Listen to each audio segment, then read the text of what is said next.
A woman should be who and what she wants. We support the multifaceted woman, the woman embracing many titles, undertaking different ventures, and building generational wealth.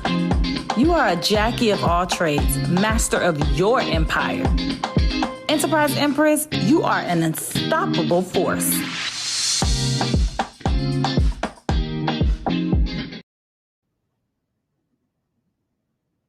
Hey everybody, we are live again on our favorite Fridays with today's Jackie Show. We are so excited if this is your first time tuning in, and if you're a continuous guest, well, thank you for always supporting us. We call it today's Jackie Show because we interview women who are Jackie of all trades, master of her empire. Let me say that again because it's important. A Jackie of all trades, master of her empire. I am one of your co-hosts, Sharon. I'm Natalie. Hello. Neidy Hornsby. And today we have our guest from the Mexican American Council, Marilu Villa. Welcome. Thank you. We're Thank so you happy so to much. have you. Thank you for having me. Excited you're with us. So we want to tell you a little bit about what we do at Enterprise Empress and why we interview women from the community. So these are women who are embracing many titles, undertaking many ventures, and building generational wealth. A lot of times we talk about the men who are doing this in the community, but sometimes we forget to mention the women who are doing it and the women behind the men who are doing it. So when we contacted Eddie about having Mexican American Council represented today, he said the woman behind the scenes is Marilu. So Marilu, tell us all of your titles besides just Mexican American Council Program Manager. Yes, correct. So tell us your titles. Okay, so first of all, I am a daughter. I am a sister. Family is important to me. So those are my very first titles. I'm a former farm worker and first generation college student, trailblazer. A lot of the times people describe that for me, and to finish off, the program manager for the Mexican American Council. It's so important for me. Well, welcome. We're happy to have you. We're going to dig into that trailblazer during this conversation. Yes. Just so you're prepared. And we cannot bypass Neidy this month. I know. So I am just so excited because when you said first generation, I'm also first generation American, and it's difficult navigating that world because your parents don't speak the language and you're like in this middle awkward place. So I'm just so excited to talk about what you do and how you meet us where we're at. Yes. Oh, yeah. There's so many titles. Latina. Absolutely. Hispanic Heritage Month. Yes. So we told Marilu and Neidy that because it's Hispanic Heritage Month and we have two Latinas on the show, today we're going to do a Spanglish show, right? We're going to be speaking English and Spanish. So whatever Natalie and I don't know, we're going to learn for those who don't know it. So we're going to do an impromptu lesson. Right. There We're we doing go. an impromptu lesson. Speed language. That's what we're doing. Speed lesson, right? So Marilu, you mentioned that you were the first in your family to graduate from college. Yes. So tell us a little bit about that in your family. So I am the oldest of 6 children. So definitely took on a lot of roles, like the parenting role when my parents were out in the fields or in nurseries at the time as I grew up. So I, just really liked school more than anything. And because I had those responsibilities, being the oldest of 6, one of my biggest responsibilities was making sure that my siblings finished their homework after school. And it was just something that was so natural to me. I love learning new things, new concepts, and being able to teach other people what I learned was probably the best for me growing up. So I really liked school and graduated from Homestead Senior High. I'm born and raised in Homestead, and was able to achieve or obtain enough scholarships to go to college. And so my parents didn't know too much about the education system in the United States, being first generation here. So a lot of the times I had to learn things on my own. And it was very challenging. I faced so many barriers, and very few people were able to help me through the process. So it was just, thrown into the fire. People, I had high school teachers tell me, here's an application, fill it out. And a lot of the times it's intimidating and scary because you don't know what's going to happen if I fill out this form. And so, but I took a chance, filled out the forms that were given to me, got accepted into a university, and was able to finish. And so that's how I got involved with the education portion. And just throughout college, my entire life, volunteering in the community was just second nature for me. Always kept myself busy, and I love helping people, so it was just natural to seek this path as life went on. So that's good. all of the right traits for a program manager, someone Yes. who is family oriented, because the people you serve become your family. Yes. Right. And then someone who has a passion for education, someone who likes to teach, and someone who cares a lot for other people and for their community, but also someone who's a trailblazer, which are all of the traits of a multifaceted woman, an enterprise woman, right? So you're like the perfect representation of what we call Enterprise Empress. So welcome, Empress, again. Oh, thank you. And I didn't know it could be a career. It was just, I just did it for free. And I continue to do it. And it's so important to have mentors in your life. I think when we talk about being trailblazers, yes, we are opening the path for so many people, but we learn from others as well. So I think that is what made me who I am now. One thing you said that I thought was important is you said you did it for free, right? And I think that's important because that's where you find what you're passionate about. So many times people don't know or can't identify what they're passionate about. But I always say, find that thing you'll do for free. Because that's the thing that you love, that you're passionate about, because you're willing to give it away. And then figure out how to make money doing it. I didn't know. I could work in this. You can work, right. I can pay my bills with this.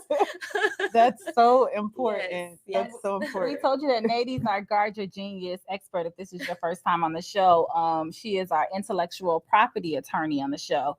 And a part of that is teaching you how to monetize your passion, guard your brand. So that's where it starts with knowing, oh my God, I can monetize what I love to do.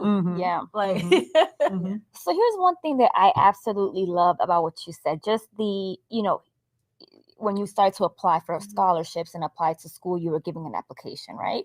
And nothing highlights more the first generation experience than giving your parent who doesn't speak the language a FAFSA form for financial aid. And they're looking at you like, what exactly do you want me to do with this, right? So that's why I think that what you do is so important, right? Because you bridge the gap, right? So can you talk a little bit about the actual tools that you connect people with? Yes. So because of that, I do remember asking my parents, I need your income tax. Mind you, I'm 17 years They're old. like, no. And the first thing my dad said, no. Yeah. Why do you need that for? You don't. And I don't know anything about it. I just repeated what my CAP advisor said was to bring the income tax. And my dad said no. And so who you been talking to? You up to? And it created this miscommunication between my parents and myself. And so many first generation college students see so many barriers when it comes, not that they don't want to be supportive, it's just the unknown, like what do you need it for and why and all of this. And so through that experience, I learned so much of like the importance of parents being informed, given the tools that they need to understand the pathway that their children are following while they're in high school, like what they're being advised on while they're in school. And so because that was a barrier for me and it was my personal experience, and it was not fun having to explain to my parents, I need it because, it's for scholarships, it's for this. And so because of that experience, I'm able to create and develop strategies, implement them in our program so that parents are informed as to what is going on. And that's what I do every day. I mean, something that started out personal experience, I do it every day for our parents. And every day they are so grateful to be given those tools because it is very confusing for people who are born here, you know, as it is. Yes. And for parents who come from another country where they don't have financial aid, you know, to have them learn, or for them to understand, it's a lot more work. Plus the that is distrust, right? Yes, like, yes. Why do you want this personal information? There's, you know, they're so guarded about that. Yes. So that's what I do. I create that bridge of communication between the student and the parent, and so that they are both on the same level of understanding when it comes to applying for college. Yeah. So we just assume that people know what Mexican American Council is, what we call MAC, right? And we just went right into it. But let's back up a little bit. Yes. Who is Mexican American Council, and what is it that they do, and how does that fall into what you do with and where it located? Okay, so Mexican American Council is a nonprofit organization located in Homestead, and was founded in 1984. So when you talk about you know, leaders in the community, this is how Mexican American Council was founded, MAC short. So at that time, the dropout rate for farm worker children was above 85%. And so leaders in the community decided to get together to change those rates. So we're talking about, you know, for every 10 children that were entering kindergarten, about 1 or 2 were graduating high school. And so through partnerships and through, you know, events, you know, fundraising for scholarships to be able to give to these students and incentivize them to continue their post-secondary education, MAC was able to grow. I remember in 2015, we had 550 students participating in our annual student senior recognition ceremony, where the students are recognized with their scholarships. So started out with 20 graduates to 550. That's amazing. Yes, I am a participant of the recognition ceremony, and so it is very close to my heart. Graduated after I graduated from college. I was very fortunate to get accepted into the Peace Corps, where I served 2.5 years in Paraguay in South America. Not in your title and introduction. Wow. Yes, I hold a lot of titles. And yes, so through that experience, I was able to learn about community development, project management, and I learned so much because basically how to create a project with very little resources to no resources. So when I returned to the United States, my plan was to either go to another country or work in Washington, D.C., but was approached by Maria Garza, one of the founders of the Mexican American Council, and she gave me this idea of expanding the Mexican American Council to what it is today. So today I supervise 5 programs, major initiatives that will help a family just guide the student through their post-secondary education. And so we've been doing it since 2015, and we continue to be here. We now have over 120 students that graduated with the program, and I have about 80 to 90 students still in college. So we are seeking the retention in college, because now, you know, dropout rates for farm worker high school students is above 98%. So we know that goal has been accomplished and we're getting there, but now we're seeing the same rates we saw in the 80s for farm worker children in high school. We're now seeing them in college. So we are working toward that goal now. That's amazing. What I just heard you say is that you guys are changing generations. Yes. Yes. One, you are a prime example, going from being a participant in the program, going away, getting your degree, your education, the life experience, and then bringing it back. Yes. That's the goal for nonprofits. That's exactly the goal. Most nonprofits want. Yes. And it is so important to more than 90% of our staff is former farm worker, first generation college graduates. So a lot of what we do, a lot of the strategies that we have implemented for the community is based on personal experience. So every single barrier that we have faced as, you know, former farm worker, first generation college students, just breaking them down for all of our families. You know, you don't have transportation for something, or you don't have the money to pay for study abroad, or whatever barrier that student may face. We face it, we break it down, and we continue to achieve the goal that they wish to obtain.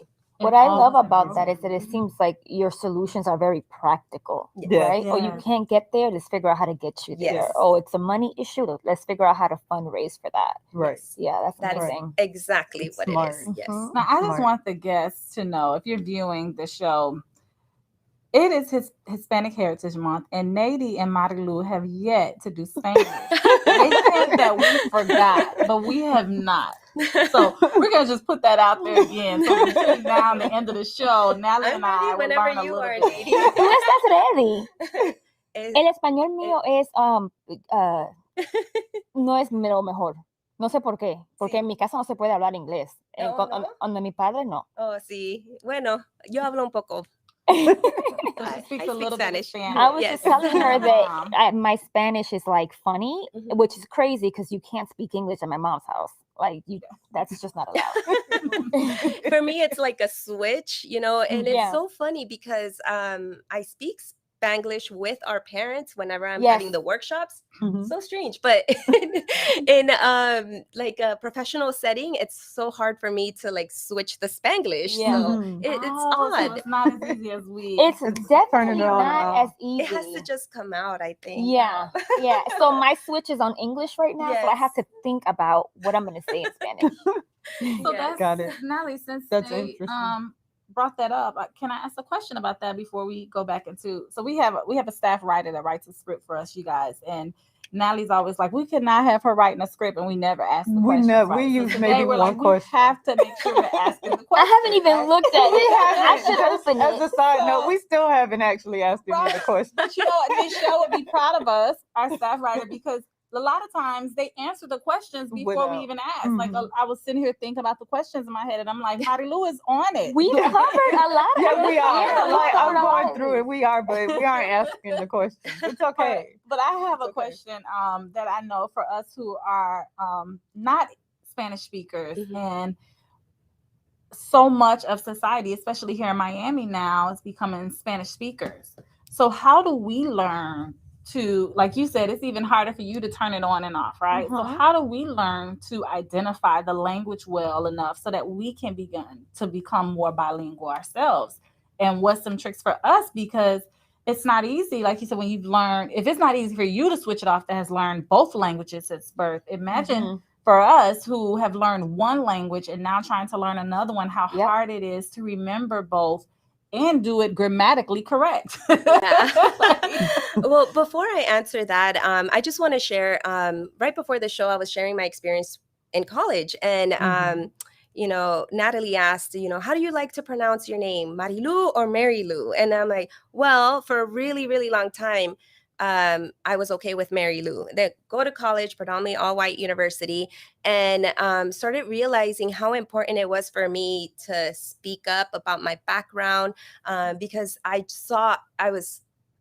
did not meet another Mexican in the entire university in the 4 years that I was there. So, I would see things and realized a lot of these students, my college friends, were not exposed to, anybody from my type of background. So started practicing with, whenever I introduced myself to, my name is Marilu, so that they could work toward, something different, and a lot of them did. And it was so amazing. And to this day, I'm friends with them and all of that. But it is so important to be open-minded more than anything. You hear somebody speaking Spanish and ask, it's okay to ask, like, oh, what did you just say? Can I repeat? I want to learn, just being open-minded about that, I think is so important for everybody. One of the programs that I oversee is our Homestead Miami Mariachi Conservatory. And we work with kids from kindergarten through 8th grade. And our main, one of our goals there is so that we are able to maintain the Mexican culture for these children, because being first generation, a lot of the times we lose our culture, our traditions, like Day of the Dead is coming up in November. I don't remember ever celebrating that with my family. And now as an adult, through the Homestead Miami Mariachi Conservatory, I I remember going up to my mom and just asking her, why didn't we do this? And she's like, well, we didn't think about it. We didn't think you were going to lose out on it. So for a lot of first generation students, one of our biggest challenges is learning Spanish. So I think we're on the same boat as everybody else, like where we have to put ourselves out there to learn Spanish. So, but let me give you a hack. Yeah. I think you might agree. Novelas. Yes. If you watch, that's the soap operas, you guys. Listen, they are so dramatic and interesting and engaging that if you just watch it without the subtitles, you'll start to be like, you'll catch on. He's the messy one. You know what I mean? Like you'll start to catch it. So I think that's TV without the sub.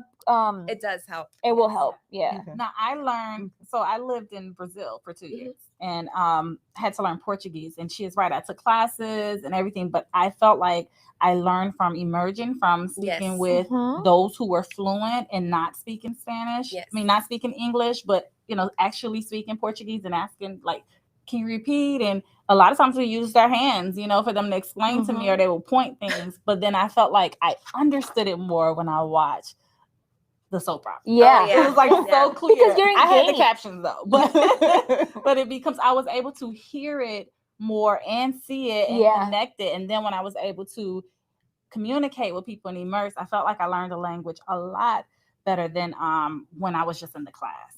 Yes. So. And that's great advice for sure. Yeah. I also had to learn Guarani when I was in Paraguay. So yeah, definitely. I think I understand it a lot better than I can speak it. So me too. But you have to really put yourself in the community to be able to just you have no other option but to speak the language. And I think that's one of the questions was just one of the importance of minority or. It was, listen, you have me going back to this list. It was about what was the importance of mentorship. We talked about that.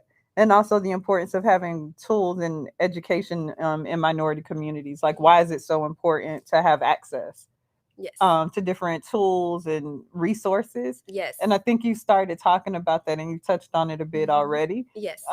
But if there's something else that you want to share, okay, good. That's it. You talked about I think what she did as well was she talked about preserving the heritage, and the culture. And I think that's so important. And that's why I think I can speak for both Natalie and I when I say, as our company, why we're so impressed with the Mexican American Council is because we love that you focus on preserving the culture and providing resources to minorities that are your background. Yes. And I think that was a good point. A lot of times as minorities, we try to conform to the environment that we're going into rather than helping the environment understand who we are and let them conform to our culture. But I do feel it goes both ways because had I not gone to college, I would have never been exposed to any other cultures besides my own. So and we do that at MAC is we expose our families to things that they have never events, experiences that they have never gone through, and then at the same time remembering and maintaining those traditions. And I think that's a good thing for businesswomen. When you go into an environment, learn their culture, but also give them the opportunity to learn you too. Yes. And that comes with knowing your own culture. And that's why we appreciate that you provide programs to not only preserve the culture, but also to educate them on the environments that they're going into and how to hold their identity in those environments. It's a lot of times we feel lost because we don't hold on to our identities, Yeah. So yeah, and I like the fact that you all are now working with the students who are in school away at college, because it is difficult to go away from home for the first time. Yes. Going away from home, but then going somewhere in an environment that's totally different from where you are and not having anyone in your family possibly who has experienced that, who can relate. It helps to have the support system that they can reach back to and that's continuously reaching out to them to make sure that they remain successful and not come home because it's hard. Yes. Because it can happen easily. And I've seen it, happen where people are like, I was by myself, no one understood, all those different things.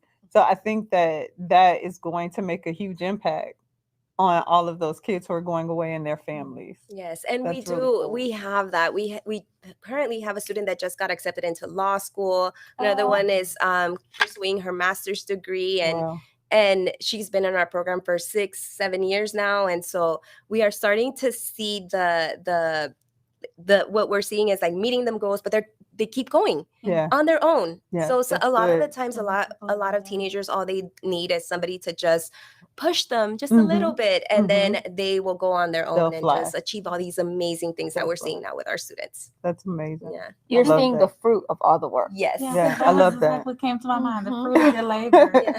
I love that. And of course, it's a team effort. Like I said, I have an amazing team. So shout out to them. Shout out to the team. Shout out, Maxine. Everybody, we would not be able to do everything we do without all of them. So yeah, we love our team.